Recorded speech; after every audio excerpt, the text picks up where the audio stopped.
I've been thinking of cutting my hair. Actually, I've already booked the appointment and I'm just deciding on how much hair I'm actually going to cut off.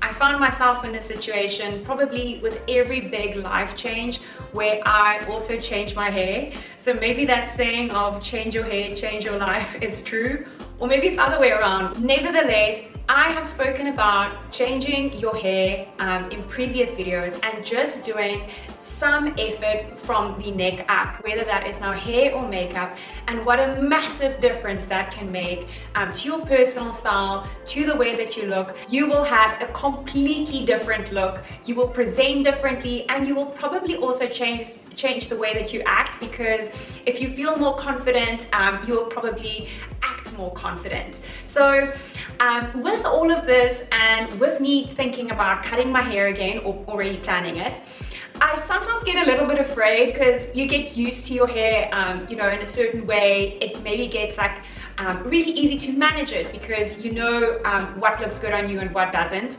And changing that up will probably take some time to get used to again. So I get afraid of cutting off too much hair because I'm thinking, oh, it's gonna take so much time to change it up or grow it out if I really wanted to. And I realize that is not the truth. Less heat. You might think that you know this one, but quickly pause and just think with me for a second. The previous hair dryer that I had in South Africa was really old, although it was a very high quality hair dryer. But what I did not consider was the fact that the technology and the parts within the hair dryer might become old and is maybe not the best for my hair. I did not really think or realize this until I got a new hair dryer in the United States. Because of voltage difference, I couldn't bring the old one over. And I realized what massive difference a new hair dryer makes. So not just less heat overall, but better technology within the hair dryer is making a massive difference on the quality of my hair. So I'm not really washing it less or blow drying it less or using any less heat on it, but the quality of the heat is definitely better and not as intense. I must tell you, I can even smell the difference. Not that I was probably frying or burning my hair, but I can smell the difference in the hair tool that I am using. One thing that I could have done with my old hair dryer is definitely using it on a lower setting. I was just used to pumping up the heat and really using it on the highest setting because I'm probably not as patient as I need to be and I really wanted to get my hair dry as quickly as possible. I would definitely recommend using the lowest amount of heat, especially when using an older hair tool. Following that idea, it's important to note that when your hair is wet, it is at the most vulnerable state that it can be in. It is not good to leave your hair wet for long periods of time. So I really recommend after washing your hair, really use that lower setting or a high quality hair tool and get your hair in a dry state. Getting enough moisture on your hair goes hand in hand with conditioning. And that follows the idea where you've probably been told it's not good to wash your hair. But if you don't wash your hair as often as you may be used to, your ends will not get as much conditioning and moisture as much as it used to. Also, if you think about it, this piece of hair is definitely older than this piece of hair. So it's further away from my roots, it's further away from my natural oil production, so it's not going to get moisture, and that's why you really want to amp up the moisture, especially on the ends, because they will get vulnerable. Also, if the ends get vulnerable and they are dry, they're going to break off much faster and create split ends. While we're on the topic of washing your hair, ensure that you have enough time to properly clean your scalp. I've actually seen that people use pre-treatments like an oil that you can maybe put in to help break up the oils on your head. I haven't done that myself, but that is something I definitely want to get into researching. So make sure that you clean your scalp properly, because the buildup from maybe sweat and dry shampoo and other products that you might be using is going to sit on your skin of your head, and it's going to prevent the hair from growing out as beautifully and as strong as it should. Alright, let's go on to after you've washed your hair. A lot of people, including myself, put hair oil on my hair after washing it while it's still wet before drying it.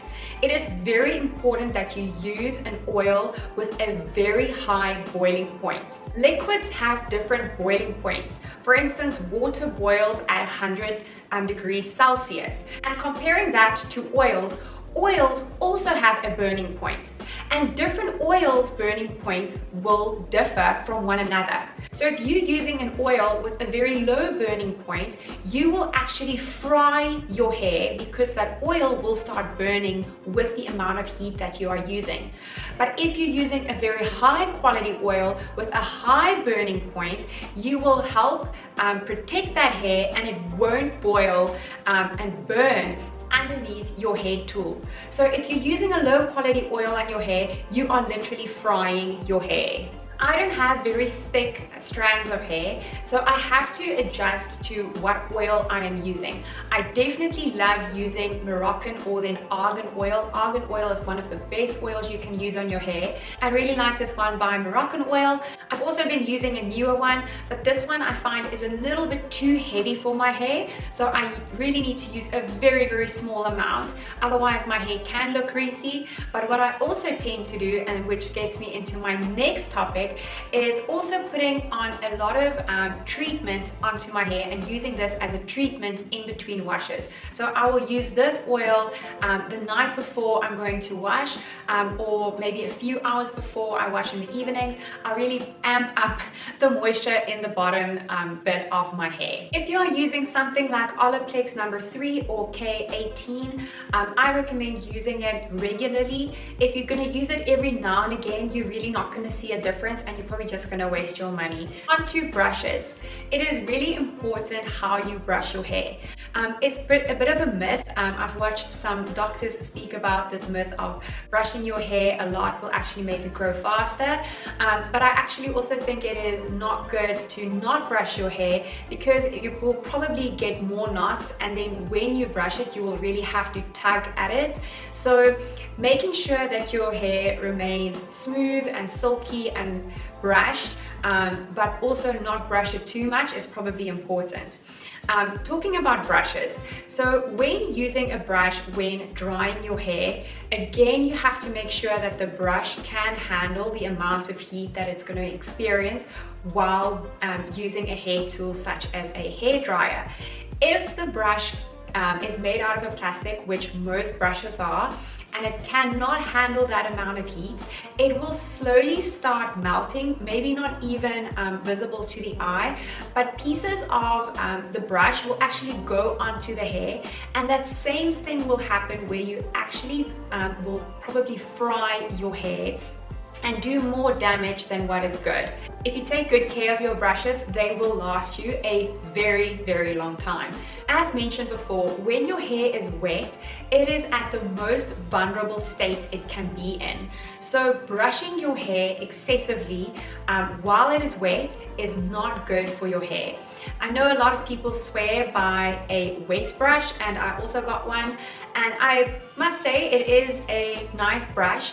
But what I tend to do, and I think this is maybe the best thing you can do, is while I'm still in the shower washing my hair or rinsing the conditioner out of my hair, I will use my fingers like nice and spread out and brush through my hair, comb through my hair, and make sure I remove any knots, and very gently with the conditioner, do this combing action. And when I do that, I don't actually have the need to comb my hair after I get out of the shower and before starting to dry my hair. Also, when brushing your hair, ensure that you always go bottoms up.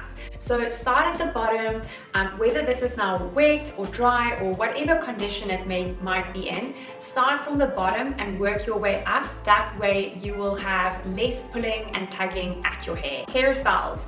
If you wear a very tight pony and you want to get that sleek pulled back look without actually damaging your hair, I really recommend you using a ball bristle brush. That way you will get that smooth pulled back look without really tugging again and pulling at the hair in order to get that look. So make sure that your hairstyles won't actually damage your hair. And while we're talking about that, if you're using elastics in your hair, hair elastics, I recommend using the ones that does not have any metal clasp in it, and using ones without that, because the metal will actually almost want to say scratch your hair and cut it off in that pony area. I remember way back when I was using those metal clasps, my hairdresser showed me by pulling most of my hair back and showing exactly where I used to put it in my pony. A lot of my hair was like in a straight line because of my hair elastic or that clasp rather, cutting it off. If you don't care for that tight look, I really recommend using silk hair ties. I've had this same pack for 4 years now. And then lastly, when you sleep, you can also take care of your hair by putting it in a little hair cap. I don't use this every single day or every single month, but in certain periods where I really want to get my hair growing as fast as possible, I will actually wear this. This helps distribute the hair oils throughout the hair. And if you don't get too hot when wearing this, this might be a good idea for you too. If I don't use this while sleeping, I will just clip my hair in a bun on the top of my head.